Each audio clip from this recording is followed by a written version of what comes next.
Bismillahirrahmanirrahim. Assalamualaikum warahmatullahi wabarakatuh. Pada kesempatan kali ini kita kembali membahas tentang proses manufaktur. Pada kesempatan kali ini kita kembali membahas tentang pengecoran logam. Bagian-bagian cetakan. Pertama ada pola atau inti. Pada proses pengecoran disebut sebagai bentuk yang akan ditiru atau benda kerja yang akan dibuat. Bahan pola ini terdiri dari beberapa jenis bahan, kayu, besi, atau bahan lain yang sudah banyak jenisnya sesuai perkembangan teknologi ilmu bahan, seperti resin, epoksi. Adapun tahapan pembuatan pola adalah sebagai skema yang ada di bawah ini. Pertama kita rancang gambar terlebih dahulu, lalu tentukan atau buat pola inti, di mana pola inti ini nanti fungsinya adalah sebagai bentuk dari cetakan. Nah, bentuk dari cetakan ini nanti cetakannya bisa pasir, bisa logam, dan lainnya. Dan akhirnya siap untuk digunakan.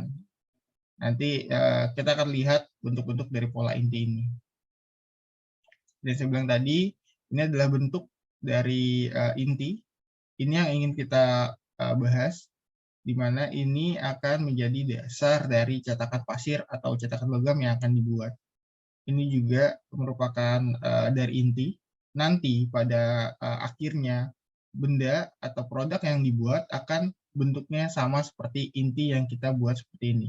Hanya saja bedanya adalah inti ini termasuk dengan saluran tuang. Nah, sedangkan untuk produk kita tidak membutuhkannya sehingga harus dipotong. Pada gambar ini, bagian atas ini merupakan saluran tuang yang fungsinya untuk menuangkan logam cair. Dan ini merupakan cetakannya, atas dan bawah ini cetakan, ini adalah produknya. Kurang lebih cetakannya ini akan berbentuk seperti ini. Ini cetakan pasir, tapi pinggirannya logam. Jadi awalnya ada dua logam berbentuk kotak seperti ini, tengahnya kosong. Lalu kita masukkan pola atau inti, dan nanti di kotak yang kosong ini kita masukkan sebuah pasir yang nanti akan mengeras ketika dia digabung dengan resin. Ini inti, dan gambarannya seperti ini kalau kita gambar dalam 2 dimensi. Nah, ini saluran tuang. Di saluran tuang. Di saluran tuang ini nanti si logam cair akan dituangkan, dan ini produknya. Baik, selanjutnya kita akan membahas tentang fungsi sistem saluran tuang. Pertama, logam cair dapat mengisi rongga cetakan secepat mungkin, serta menghindari pembekuan awal. Yang kedua, mengurangi atau mencegah agitasi dan pembentukan dross dalam rongga cetakan. Yang ketiga, mencegah masuknya terak, buih, dross, dan erosi pasir yang terbentuk ke dalam rongga cetakan. Yang keempat, mencegah terjadinya aspirasi udara atau gas dari cetakan ke aliran logam cair yang masuk. Yang kelima, menghindari erosi dari pasir cetak dan pasir inti. Yang keenam, mengarahkan derajat termal selama berlangsungnya pendinginan, sehingga kerusakan cetakan terutama pada daerah antar saluran tuang dan tuangan. Yang ketujuh, agar diperoleh yield yang maksimum dan biaya pemotongan yang minimum.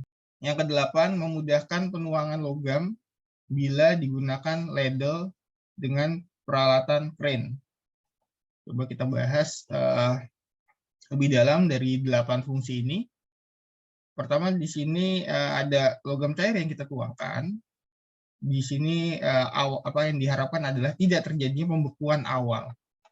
Jadi ketika kita tuang logam cairnya, dia akan mengalir dan mengisi seluruh ruang, dan diharapkan dia tidak membeku di tengah jalan. Kalau dia membeku di tengah jalan seperti ini misalkan, maka cetakan produk tidak akan terisi dengan penuh.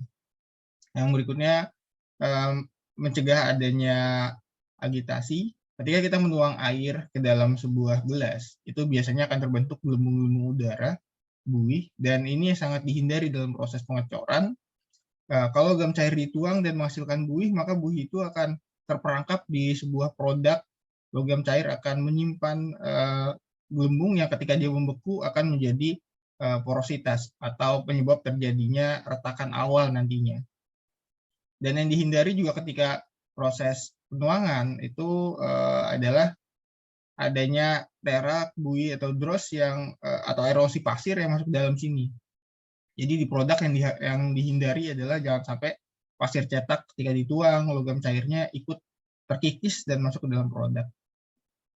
Di sini juga diharapkan adanya pengarahan derajat termal. Jadi pada saat di proses penuangan sudah selesai, jangan sampai ada yang membeku lebih dahulu, maka dilakukan pengaturan suhu di sana. Lalu di sini juga kita sangat berharap pada saat proses pembuatan desain ini bisa menghemat atau meminimalisir biaya pemotongan. Jadi pada saat dipotong yang dibuang itu tidak terlalu banyak, yang fokus adalah di produknya. Lalu berikutnya di sini juga ada kemudahan. Jadi si saluran tuang ini fungsinya adalah mempermudah dalam proses penuangan logam cair, terutama ketika dia menggunakan peralatan crane. Jadi lebih mudah. Selanjutnya di sini ada masih dalam bagian saluran tuang, tapi ini sangat krusial fungsinya. Ini ada yang kita sebut dengan riser. Jadi biasanya di ujung-ujung dari cetakan itu ada semacam tempat penuangan lagi, cuma bentuknya lebih kecil daripada cawan tuang, atau saya sebutnya dengan feeder. Fungsi saluran penambah atau riser adalah pertama sebagai reservoir logam cair, sehingga pada waktu logam cair dingin menjadi padatan, penyusutan dapat ditangguhkan. Yang kedua, merupakan bagian akhir dari tuangan yang membeku dan mengarahkan sistem pembekuan. Menyalurkan gas atau udara dari logam cetakan sehingga cacat tuangan dapat terhindari. Sebagai sistem yang memberitahu bahwa penuangan dan pemasukan logam cair sesuai yang dikehendaki. Jadi fungsi ini sangat penting sekali. Dari 4 fungsi ini kita bisa lihat ketika logam cair dituangkan bisa jadi di tengah jalan membeku. Si logam cairnya membeku lebih dahulu. Untuk mencegah kekosongan di bagian ujung produk ini, maka di bagian sini akan ada yang namanya riser. Dia akan dituangkan lalu akan mengisi kekosongan yang ada di sini.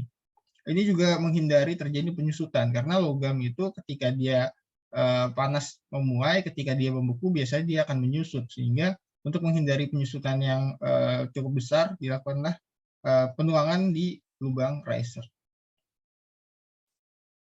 Ini adalah contoh dari produk ya atau inti. Ini saluran tuang. Jadi produknya tidak besar, tapi saluran tuangnya cukup banyak. Ini juga. Dan ini produknya adalah yang ini produknya. Jadi saluran tuangnya ini banyak sekali. Nanti akan dicopot si produknya, diambil. Ini adalah inti tadi. Baik, saya rasa itu dulu yang bisa saya sampaikan untuk hari ini. Saya mohon maaf jika ada kesalahan atau penyampaian yang kurang tepat. Selanjutnya bisa kita diskusikan di kolom komentar. Saya akhiri. Wassalamualaikum warahmatullahi wabarakatuh.